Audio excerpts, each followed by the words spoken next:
শুক্রবার বিশ্ব যক্ষ্মা সচেতনতা দিবস উপলক্ষে বোলপুরে সুপ্রভাত ফাউন্ডেশনের উদ্যোগে এক অঙ্কন প্রতিযোগিতার আয়োজন করা হয়। এই প্রতিযোগিতায় বোলপুরের প্রায় 30টি স্কুলের মোট 150 জন ছাত্রছাত্রী অংশগ্রহণ করে। অনুষ্ঠানে উপস্থিত ছিলেন বোলপুর পৌরসভার পৌরমাতা পর্ণা ঘোষ, ফাউন্ডেশনের কর্ণধার সুমন্ত আইচ সহ অন্যান্য সদস্যরা। অনুষ্ঠানে সুমন্ত আইচ বলেন, বর্তমান সময়ে শিশুদের মোবাইলে আসক্তি বাড়ছে, যা তাদের মানসিক ও শারীরিক বিকাশে নেতিবাচক প্রভাব ফেলছে।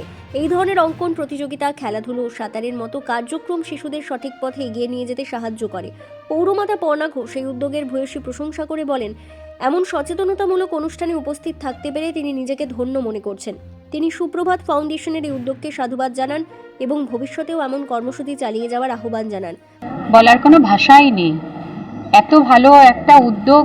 আমি তো বলবো যে প্রতি শহরে এটা হোক, শহরের প্রতি কোনায় কোনায় হোক, কোনায় কোনায় বলতে প্রতি ওয়ার্ডে ওয়ার্ডে মানুষের মধ্যে জাগরণের সৃষ্টি হোক। আমি অভিভূত হয়ে গেছি এসে। যদি এর এক কণাও গুণ আমার মধ্যে থাকতো, যে যারা এই উদ্যোগ নিয়ে করছে, এই সুপ্রভা ফাউন্ডেশনের যে সমস্ত সদস্যরা এখানে রয়েছেন, যে সুন্দর একটা জীবনে ফিরিয়ে দেবো বলে তারা যে উদ্যোগ নিয়েছে, আমি যদি তাদের এক কণাও সাথী হতে পারতাম, আমি জীবনে ধন্য হয়ে যেতে পারতাম। কেন কিনা এগুলো ভাবতে সময় লাগে, এগুলো ভাবতে একটা মহান মানুষের পরিচয় উঠে আসে।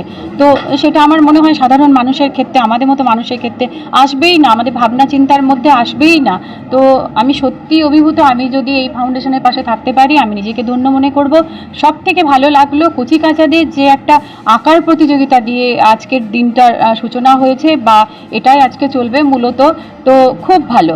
কেন কিনা রং পেন্সিলই তো বলে দেয় যে সমাজটা কত সুন্দর হবে, কিভাবে এগিয়ে যাবে। যারা আঁকছে তারা কোনো প্রস্তুতি নিয়ে তো আঁকছে না, হয়তো একটা তুলি, একটা পেন্সিল বা একটা রং নিয়ে সারা কাগজে দিল, সেটাই সুন্দর ছবি হয়ে উঠবে। আর আমি তো বলবো সেটাই আমরা সেদিকে লক্ষ্যে এগিয়ে গিয়ে যেন পৃথিবী সুন্দর করতে পারি, তাদেরকে দেখে।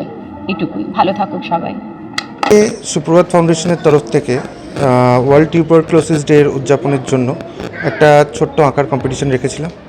এখানে বোলপুরের অনেক স্কুল ইনভাইটেড ছিল, তারা সবাই এসেছে।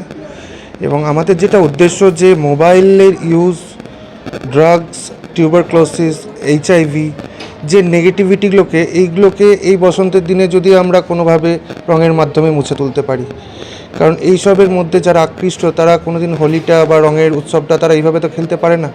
আমরা সুপ্রভাত ফাউন্ডেশন বহুত দিন ধরেই বিষয়ের ওপর কাজ করছি, এবং আমাদের কাছে যারা আসে তাদের বেশিরভাগ দিক আমাদেরকে দেখতে হয় যে তাদের তালাচাবিতে কাটে। সেই জন্য তাদের সাথে একটা নর্মাল মানুষ বা একটা ছোট বাচ্চা কীভাবে বেড়ে ওঠে, বড় বয়সে আবার সেটাকে একবার মনে করিয়ে দেওয়ার একটা সুযোগ হিসেবে আমরা এই উদ্যোগটা নিয়েছিলাম। আগামী দিনে আর কি থাকবে এর থেকে বড় উদ্যোগ? সারা বছরই আমাদের এরকম প্রোগ্রাম হয়, কিন্তু এটা আজ অবধি সুপ্রভাত ফাউন্ডেশনের সব থেকে বড় প্রজেক্ট।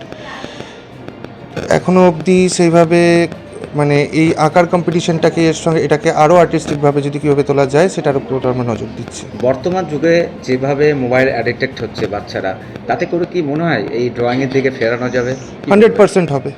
কারণ আমাদের সুপ্রভাত ফাউন্ডেশনের যে আমাদের জার্নি, এই জার্নি চলতে চলতে আমরা এরকম অনেক কেসেস দেখছি যে বাবা মা যদি কনসার্ন হয়, সমাজের মানুষ, শিক্ষিত জন, যারা সমাজের, আমরা গোদা বাংলা ভাষায় যাদেরকে গুরুজন বলি, তারা যদি এই কনসেপ্টটা বোঝে যে একটা বাচ্চাকে সে কিভাবে বড় করবে, মোবাইলটা কখন দেওয়া উচিত, কখন দেওয়া উচিত না, ছেলের বা মেয়ের কখন ডাইভার্সন হচ্ছে, মোবাইলটা সে কী পারপাস ইউজ করছে, কতটা ইউজ করতে দেওয়া উচিত, কতটা ইউজ করতে দেওয়া উচিত নয়, বা কী কী রেস্ট্রিকশনস করে মোবাইল দেওয়া উচিত, এগুলো যদি ছোটদের ক্ষেত্রে একটু বেশি চাপ দেয়, তাহলে আমার মনে হয় যে এগুলোতে প্রথমত পড়বেই না। আর যারা পড়ে গেছে, এরকম বহু কেসেসে দেখা যায় যে অ্যাবনর্মালিটি আসছে, তারা নর্মাল লাইফস্টাইল লিড করতে পারছে না, সেক্ষেত্রে তাদেরকে ফিরিয়ে আনা যায়, কিছু কিছু ক্ষেত্রে ফিরিয়ে আনা যায়।